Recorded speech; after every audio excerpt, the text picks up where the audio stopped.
Vishwanath and Sons ఇదొక complete bilingual film. ఎందుకంటే producer and director మన వాళ్ళు, కాస్టింగ్ అండ్ మ్యూజిక్ తమిళ వాళ్ళు. కాకపోతే మెజారిటీ పోర్షన్స్ లో తమిళ వాళ్ళే ఎక్కువ కనిపిస్తారు. అయితే ఈ మూవీని వెంకీ అట్లూరి గారు డైరెక్ట్ చేశారు. ఆయన ప్రీవియస్ మూవీ వచ్చేసి లక్కీ భాస్కర్. కానీ లక్కీ భాస్కర్ అండ్ ఈ మూవీ కంప్లీట్ డిఫరెంట్ గా ఉంటాయి. అయితే మన సంజయ్ విశ్వనాథ్ స్టోరీ ఏంటంటే, Sanjay Vishwanath is an industrialist and a professional shooter. సంజయ్కి మ్యారేజ్ చేయాలని వాళ్ళ మదర్ అనుకుంటుంది. కానీ సంజయ్కి మ్యారేజ్ మీద మంచి ఒపీనియన్ ఉండదు.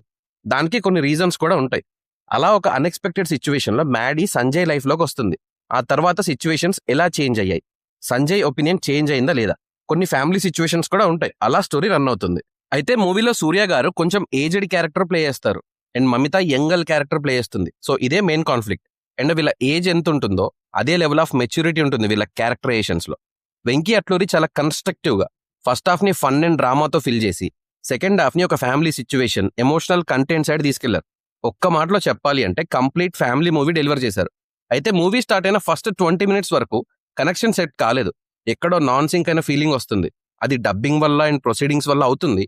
బట్ వన్ స్టోరీలోకి మ్యాడీ క్యారెక్టర్ ఎంటర్ అయ్యాక అప్పుడు అసలు స్టోరీలోకి వెంకీ అట్లూరి వరల్డ్ లోకి ఎంటర్ అవుతాం.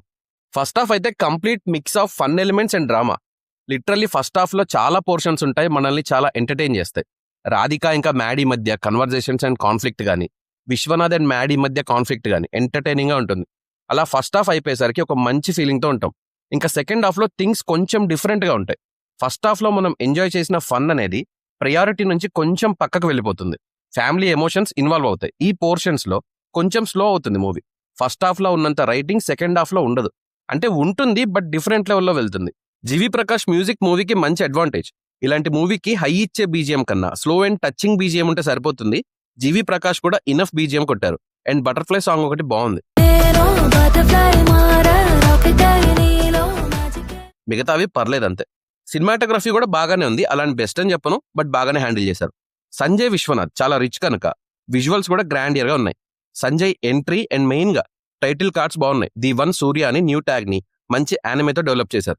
అయితే మూవీకి బ్యాక్ బోన్ అంటే Mamitha Baiju character and acting. Literal గా సినిమాని పికప్ చేయాలన్న తనే, డౌన్ చేయాలన్న తనే. ఆ రేంజ్ కంట్రోల్ ఉంది క్యారెక్టర్ మీద.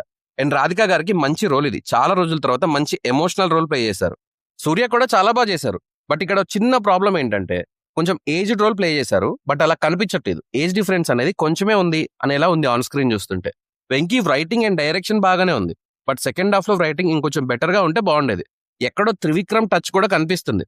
అండ్ ఫైనల్ గా మూవీ మాత్రం కంప్లీట్ ఫ్యామిలీ ఎంటర్టైనర్. నాకైతే మంచి ఫ్యామిలీ ఎంటర్టైనర్ చూశాను అనే ఫీలింగ్ అయితే ఉంది మూవీ కంప్లీట్ అయ్యాక. సో నాకైతే మూవీ బాగానే ఉంది, ఫ్యామిలీ ఆడియన్స్ కి రీచ్ అవుతుంది. సో మీరు మూవీ చూస్తే మీకు ఎలా అనిపించింది అని మీ ఒపీనియన్ ని కామెంట్స్ లో మెన్షన్ చేయండి. నా రివ్యూ నచ్చితే మన ఛానల్ ని సబ్స్క్రైబ్ చేసుకోండి. Thank you for watching.